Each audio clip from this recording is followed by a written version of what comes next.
Hallelujah. আজকের যে বাক্য, সেই বাক্যের শিরোনাম হচ্ছে তোমার চোখ তুলে দেখো।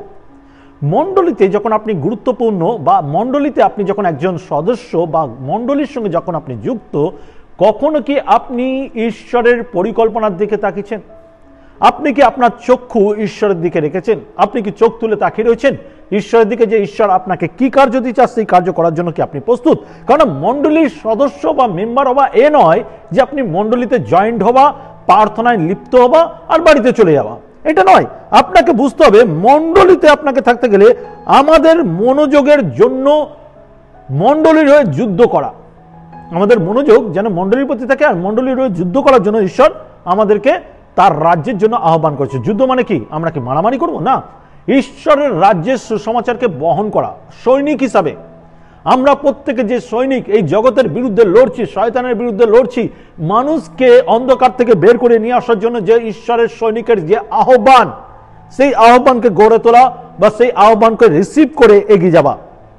আপনি একজন সাধারণ বিশ্বাসী হিসাবে থাকতে পারেন না। আপনি কখনোই এইটা বলতে পারেন না যে আমি বিশ্বাসী। বিশ্বাসী কথার অর্থ হলো আপনি সহকর্মী বা ঈশ্বরের রাজ্যের কার্যকারী। কারণ বাইবেল অনুসারে বলে যে কেউ বিশ্বাস করে সে ঈশ্বরের কার্যকে করবে। বিশ্বাস কার্যবিহীন মৃত, আর কার্য বিশ্বাসবিহীন মৃত। যদি যোহন লিখিত সুসমাচার তার 4 অধ্যায় 31 থেকে 35, যোহন তার 4 অধ্যায় 31 থেকে 35, সেখানে বলছে, ইতিমধ্যে শিষ্যরা তাহাকে বিনতি করিয়া কহিলেন, রব্বি আহার করুন, রব্বি আহার করুন। কিন্তু তিনি তাহাদেরকে বলিলেন, আহারের জন্য আমার এমন খাদ্য আছে যাহা তোমরা জানো না। অতএব শিষ্যরা পরস্পর বলিতে লাগলেন, কেহ কি ইহাকে খাদ্য আনিয়া দিয়েছে? যিশু তাহাদেরকে কহিলেন, বা যিশু তাহাদেরকে বলিলেন, আমার খাদ্য এই, যিনি আমাকে পাঠাইয়াছেন যেন তাহার ইচ্ছা পালন করি ও তাহার রাজ্যের বা তাহার কার্য সাধন করি। তোমরা কি বলো না, তোমরা কি বলো না আর 4 মাস পরে শস্য কাটিবার সময় হইবে? দেখো আমি তোমাদিওকে বলিতেছি, চক্ষু তুলিয়া ক্ষেত্রের প্রতি দৃষ্টিপাত করো, শস্য এখনই কাটিবার মতো শ্বেত বর্ণ হইয়াছে। আমেন। তো যিশু নিজেও একজন আমাদের এক্সাম্পল। যিশু তিনি যখন পৃথিবীতে এসেছিলেন, তিনি একটা কার্যভার নিয়ে এসেছিলেন, আর তার কার্য, তার প্যাশন ছিল, তার কার্য, সেটা ঈশ্বর থেকে পাওয়া যে দায়িত্ব ছিল, সেটা তার কাছে সব থেকে গুরুত্বপূর্ণ ছিল। যখন শিষ্যরা বলছে রব্বি খেয়ে নিন, বলছে আমার খাদ্য এই, ঈশ্বরের ইচ্ছাকে পালন করা। আজকে যখন আপনি কলিং প্রাপ্ত, আপনি গর্বের সঙ্গে বলেন না অনেকে, আমি বিশ্বাসী, আমি ঈশ্বরকে জানি, আমি সত্যকে জানি, আমি যিশুকে জানি, কিন্তু আপনি কি সেই বিশ্বাসী হবার কর্তব্যকে পূরণ করছেন? আপনি কি সুসমাচার বহনকারী? বাইবেল বলে এমন ব্যক্তিকে সুসমাচার দাও যে বহন করে, না আপনি সেই মাটির তলায় পুঁতে রেখেছেন। আপনার চক্ষু সর্বদা ফসলের দিকে থাকা উচিত। আপনি প্রতিনিয়ত আপনাকে এই বিষয় চিন্তা করা উচিত যে শস্য প্রচুর, কার্যকারী লোক কম, আমি একজন কার্যকারী, আমাকে সেই শস্য কাটার জন্য ঈশ্বর নিযুক্ত করেছে, আমাকে সুসমাচার বহন করার জন্য আহ্বান করেছে। আমি বিশ্বাসী মানে আমার কার্য অটোমেটিকলি, আমি সেই কার্যে যুক্ত, আমাকে সুসমাচার বহন করার প্রয়োজন আছে। যিশু খাদ্যের প্রতি আসক্ত ছিল না, নামের প্রতি আসক্ত ছিল না, জায়গার প্রতি আসক্ত ছিল না, ধন সম্পত্তির প্রতি আসক্ত ছিল না। তার আসক্তি, তার একটাই লক্ষ্য ছিল ঈশ্বরের রাজ্য বিস্তার করা, যেই কার্যভার পেয়েছে। খ্রিস্টদের ভাই বোন, আজকের আমরা বিশ্বাসী বলি, কিন্তু আমরা কতজন খ্রিস্টের রাজ্য বিস্তারের জন্য পরিকল্পনা করি? কতজন উদ্যোগী, কতজন প্ল্যান করি? একবার চিন্তা করুন। আমরা বলি শুধু বিশ্বাসী, বিশ্বাসীর কার্য কি পূরণ করি? আমাদের প্রত্যেককে এই বিষয়ে আরো বেশি গভীরভাবে ঈশ্বরের প্রতি দৃষ্টি রাখা উচিত এবং নিজেকে যাচাই করা উচিত, আমি কি বিশ্বাসী হিসাবে কার্যকারী, না শুধু শ্রোতা। বাক্যের কার্যকারী হয়, নিজেকে ভুলাইয়া শ্রোতা হইও না। যিশু আমাদের জন্য সত্য সম্পর্কে সচেতন করে এবং আমাদের মনোযোগের জন্য অনেক কিছু রয়েছে, যে সমস্ত মূল্য মনোযোগের মাধ্যমে দৃষ্টিশক্তিকে আরো বৃদ্ধি করে। মানে আমাদের শুধুমাত্র জাগতিক চাহিদাতে দৃষ্টি লক্ষ্য রাখলে হবে না। আমি কি পড়বো, কি খাবো, কি করব, এই সমস্ততে দৃষ্টিপাত করে রাখলে হবে না। আমাদের দৃষ্টি বা আমাদের দৃষ্টিশক্তি এমন জায়গায় রাখা উচিত যেখানে আমি ঈশ্বরের কাজকে বৃদ্ধি করব। প্রতিনিয়ত একজন বিশ্বাসীর প্রতিনিয়ত ঈশ্বরীয় দৃষ্টিভঙ্গিতে দেখা উচিত।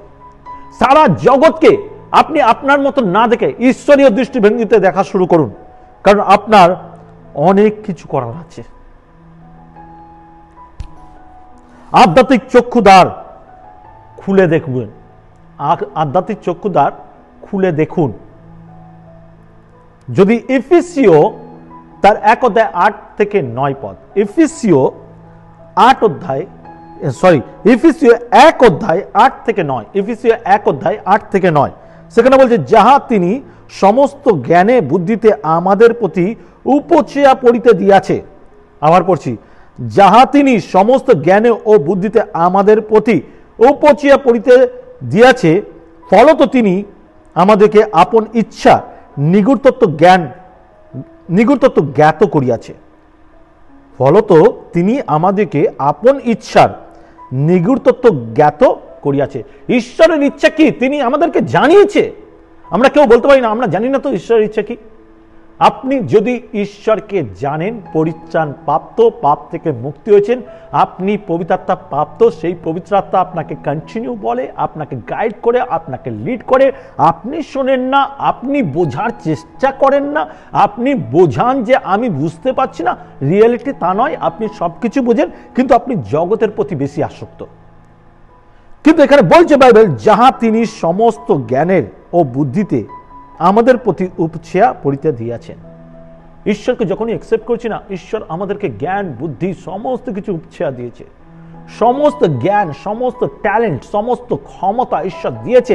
আমাদের কাছে সব কিছু আছে, তবুও আমরা সেই সমস্ত কার্যে একজন, আমি দেখেছি কয়েকজনকে, বহুজনকে দেখেছি, যারা চার্চে আসে যেন একজন কিছুই জানে না, কিছুই জানে না। রিয়ালিটি আমি আমার লাইফ জানি, আমি সেই সময় কিছুই জানতাম না যখন যিশুকে জানতাম না।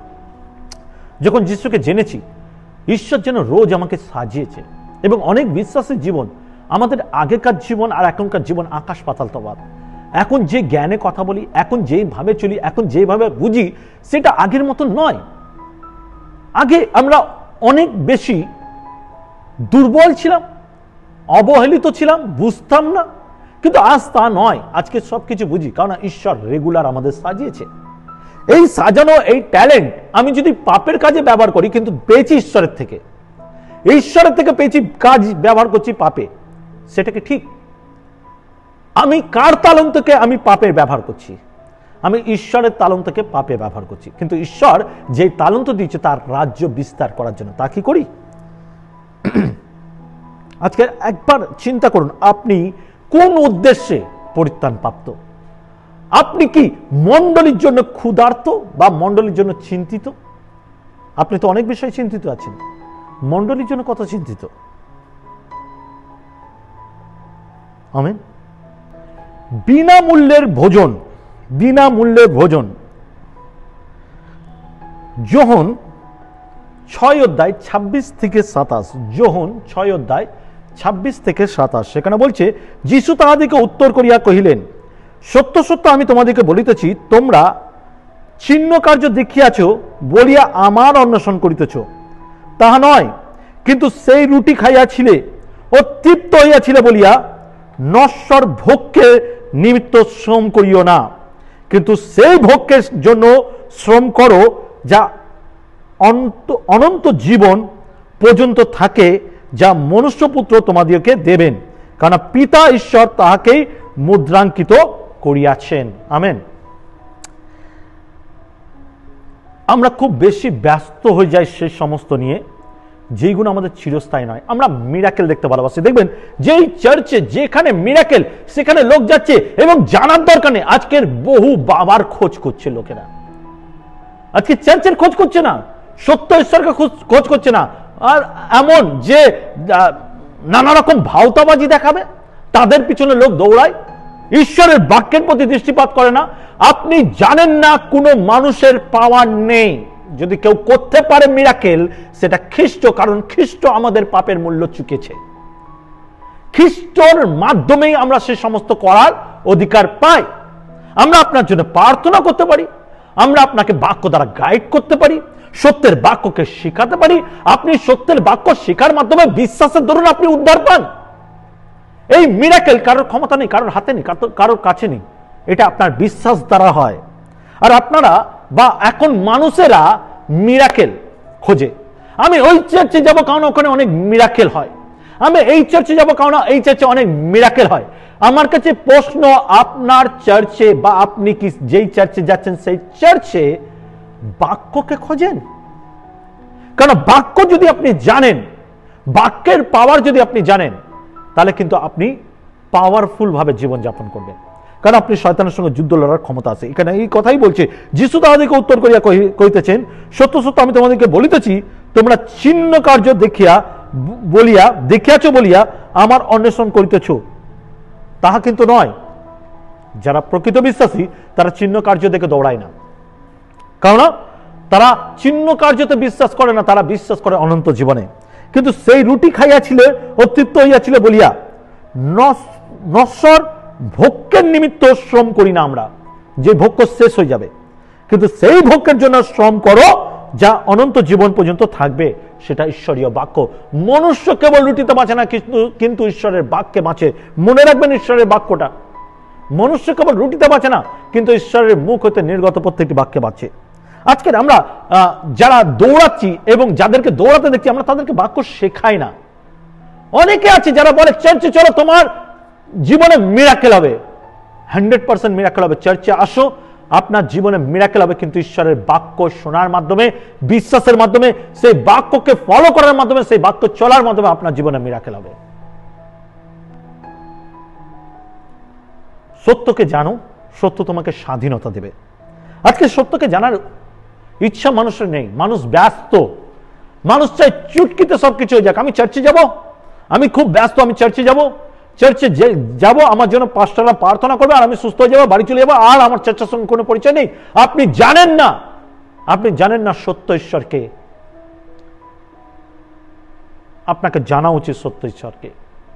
আপনার ফিউচারের জন্য যদি চিন্তা করছেন, তাহলে চিন্তা করুন সত্য ঈশ্বরকে জানা। ফিউচার, এটাই প্রকৃত ফিউচার। দিন ও রাত, যতক্ষণ দিনমান ততক্ষণ, যতক্ষণ দিনমান ততক্ষণ। যোহন 9:4-5, যোহন 9:4-5 বলছে, যতক্ষণ দিনমান ততক্ষণ যিনি আমাকে পাঠাইয়াছেন তাহার কার্য আমাদেরকে করিতে হইবে। যিনি আমাকে পাঠাইয়াছে তাহার কার্য আমাদেরকে করিতে হইবে। রাত্রি আসিতেছে, তখন কেহ কার্য করিতে পারে না। আমি যখন জগতে আছি তখন জগতের জ্যোতি রইয়াছে। আমেন। এমন সময় আসবে যখন কাজ করার সময় পাবেন না। আজ সুযোগ দিয়েছে প্রভু। আজকে যখন আপনি পরিত্রাণ প্রাপ্ত, আপনি জেনে রাখুন আপনাকে ঈশ্বর প্রেরণ করেছে। আপনি কাজ করতে শুরু করুন। অপেক্ষা করবেন না, নিজেকে ভোলাবেন না, শয়তানের কথা শুনবেন না, এখন না পরে করব, আমার সময় আসুক। আপনার সময় আজ, আজই আপনার সময়। আজকেরই সুসমাচার প্রচার করা উচিত। আজকেরই আপনি বেঁচেছেন, অন্যকে বাঁচার পরিকল্পনা করা উচিত। আজকে বহু লোক সুসমাচার প্রচার করতে ভয় পায়, সুসমাচার প্রচার বা বহন করতে ভয় পায়, শুধু নিজে বাঁচতে চায়। এটা স্বার্থপর লাইফ। আপনি এইরকম জীবনযাপন করতে পারেন না। যখন সেই দিন আসবে, আমরা এখনো ঈশ্বরের প্রশংসা করিতে পারি। ভালো করে জেনে রাখবেন, সেই দিন আসলে কিন্তু আপনি আর পারবেন না। এখনই আমরা ঈশ্বরের প্রশংসা করতে পারি, তার সুসমাচার প্রচার করতে পারি, আমরা ভালোবাসতে পারি, আমরা আনন্দ করতে পারি, আমরা সহভাগিতা করতে পারি এবং চিরকাল ঈশ্বরের সান্নিধ্যে থাকতে পারি। কিন্তু আমরা আর এখন নিঃসঙ্গ প্রতিবেশীর কাছে যেতে পারি না। একজন বন্ধুকে মণ্ডলীতে আমন্ত্রণ জানাতে বা যিশুর বিষয়ে একজন পাপীকে বলতে পারি না। কিন্তু আমাদের সবাইকে ঈশ্বরের রাজ্যে আনা উচিত। আপনি ভাবছেন চার্চে আসছি যথেষ্ট, আমি তো প্রেয়ার টিমে আছি, আমি হিলিং টিমে আছি, আমি ওয়ার্শিপ টিমে আছি, আমি মিডিয়া টিমে আছি, আমি চার্চের অনেক গুরুত্বপূর্ণ দায়িত্বে আছি, আমি আর কিছু করব না, আমি সিটে বসে গেছি, আমি সিংহাসনে বসে গেছি, আমাকে করা উচিত নয়, আমি করব না, অন্যরা করবে। আপনাকেই করতে হবে। আপনি জেনে রাখুন আপনার দায়িত্ব কি। আপনাকে আপনার বন্ধুর কাছে যাওয়া, আপনার রিলেটিভের কাছে যাওয়া, তাদেরকে এনকারেজ করে সত্যের বাক্যে বোঝানো এবং মণ্ডলতে আনা, এটা আপনার দায়িত্ব। ঈশ্বর আপনাকে এই জন্য বাছাই করেছে। বাইবেল বলছে সমুদ্র জগতে যাও, সুসমাচার প্রচার করো। আমরা কতজন করি? কতজন তা করি? আমরা কতজন তার জন্য এক্সাইটেড? আমরা কতজন তার জন্য উদ্যোগী? আদি পুস্তক 13 অধ্যায় 14 থেকে 15, আদি পুস্তক 13 অধ্যায় 14 থেকে 15, সেখানে বলছে, আব্রাহাম হইতে লোট পৃথক হইলে পর, আব্রাহাম হইতে লোট পৃথক হইলে পর সদাপ্রভু আব্রাহামকে কইলেন, চক্ষু তুলিয়া দেয় এই যে স্থান তুমি দাঁড়িয়ে আছো, চক্ষু তুলিয়া এই যে স্থানে তুমি আছো, এই স্থান হইতে উত্তর দক্ষিণে ও পূর্ব পশ্চিমের দৃষ্টিপাত করো, কেননা এই যে সমস্ত দেশ তুমি দেখিতে পাইতেছ, ইহা আমি তোমাকে যুগে যুগে তোমার বংশকে দেব। আমেন। সারা পৃথিবী, পুরো ওয়ার্ল্ডকে আমাদের দিয়েছে, যাও সুসমাচার প্রচার করো। আজকের আমাদের প্রত্যেকটা বিশ্বাসের কাছে একটাই প্রশ্ন, কোথায় প্রচার করব? কার কাছে প্রচার করব? বাইবেল বলে সমুদয় জগৎ, যেখানে যান আপনাকে প্রচার করার অধিকার দেওয়া হয়েছে। আপনি প্রচার করার জন্য কোনো সার্টিফিকেটের প্রয়োজন হয় না, প্রচার করার জন্য আপনার কোনো টাইটেলের প্রয়োজন নেই, প্রচার করার জন্য আপনার বড় চেয়ারের প্রয়োজন নেই, প্রচার করার জন্য আপনাকে লিডারশিপে আসার প্রয়োজন নেই। প্রচার করার জন্য আপনাকে শুধু এটা জানা উচিত, যিশু আপনাকে বাঁচিয়েছে আর যিশু অন্য কেউ বাঁচাতে চায়। আপনি কি তার জন্য প্রস্তুত? খ্রিস্ট ভাই বোন, আজকের এই দিন আপনি অবহেলিত করতে পারেন না। আপনাকে ঈশ্বর অধিকার দিয়েছে, সেই অধিকারকে নিয়ে চলুন। আমেন। আর আমি বিশ্বাস করি আজকের আপনি অধিকারকে গ্রহণ করলেন। আমেন। তাহলে আজ যে বিষয়ে আমরা শুনলাম, একজন বিশ্বাস হিসাবে আমাদের কিন্তু উদ্যোগী হওয়া উচিত। এখনই এই মুহূর্তে আমাদেরকে টার্গেট নেওয়া উচিত বা আমাদেরকে প্ল্যান করা উচিত। ঈশ্বর আমাকে সুসমাচার প্রচারের জন্য বহন করেছেন বা আমাকে বাছাই করেছেন। আমি কি সুসমাচার প্রচারে প্রস্তুত? কারণ শেষ দিনে যখন আমি দাঁড়াবো, যিশু জিজ্ঞাসা করে যদি, বা ঈশ্বর যদি আমাকে প্রশ্ন করে, তোমার মেষ কোথায়? আপনার মেষ কোথায়? আপনি কি প্রকৃত মেষ পালক? আপনি কি সেই মেষ না যে মেষ পালক হয়েছেন? আজকের আপনার কাছে আমি এই প্রশ্ন রাখতে চাই, আপনি কি সুসমাচার বহনকারী না শুধু শ্রোতা মাত্র? শ্রোতা যার কোনো মূল্য নেই, বহনকারী যে বাক্যের কার্যকারী, সে কিন্তু ঈশ্বরের গুরুত্বপূর্ণ ব্যক্তি। আপনি সবসময় কাঁদতে পারেন না, প্রভু আমাকে বাঁচাও, আমাকে রক্ষা করো, আপনি তার মানে বিশ্বাস করেন না আপনি বেঁচে গেছেন, এবার ঈশ্বরের কার্যকারী হন।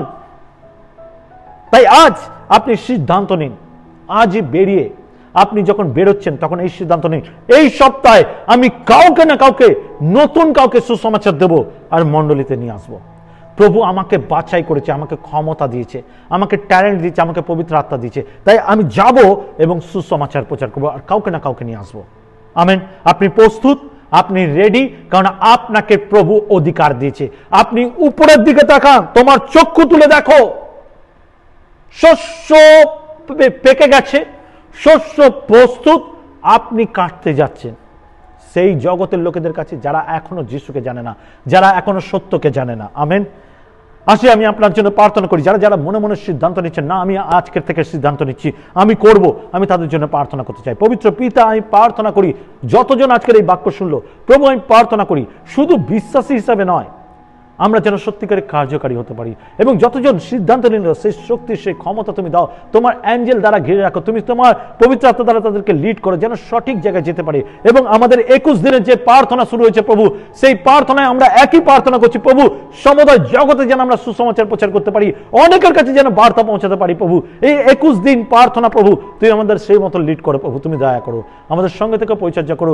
যতজন দেখছে তুমি প্রত্যেককে আশীর্বাদ করো, প্রত্যেক পরিবারকে আশীর্বাদ করো, যিশু নামে প্রার্থনা চাই। Amen, amen.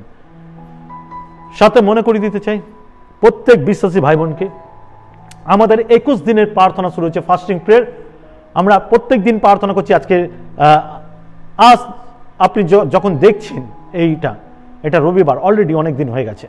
আমাদের ইউটিউব চ্যানেলে সিজেজে প্লে এই চ্যানেলে এবং ফেসবুকে এবং ইনস্টাগ্রামে আমাদের অনলাইন দেখানো হচ্ছে প্রত্যেক দিন 9টার সময়, রাত্রি 9টার সময়। আপনি ওই প্রেয়ারে জয়েন্ট হন এবং সারাদিন উপবাস রেখে প্রার্থনায় থাকুন, যাতে মণ্ডলীর দর্শন যেন আমরা বহন করতে পারি, মণ্ডলীর দর্শনকে নিয়ে এগোতে পারি। এই চার্চ যেন আরো অনেকের কাছে সুসমাচার প্রচার করতে পারে, অনেকের আত্মার জন্য আশীর্বাদের কারণ হতে পারে, অনেককে মৃত্যুজনক পথ থেকে বার করে আনতে পারে, অনেকের কাছে সুসমাচার নিয়ে যেতে পারে। আপনাদের প্রার্থনার প্রয়োজন, আমাদের প্রার্থনার প্রয়োজন। এই ইউনিটি প্রার্থনা প্রভু এই কলকাতা শহরকে প্রকৃত সিটি অফ জয় করে তুলবে। আমেন। আপনি প্রস্তুত হন, আমিও প্রস্তুত আছি এবং আমরা একসঙ্গে প্রভুর রাজ্য বিস্তার করব। আমেন।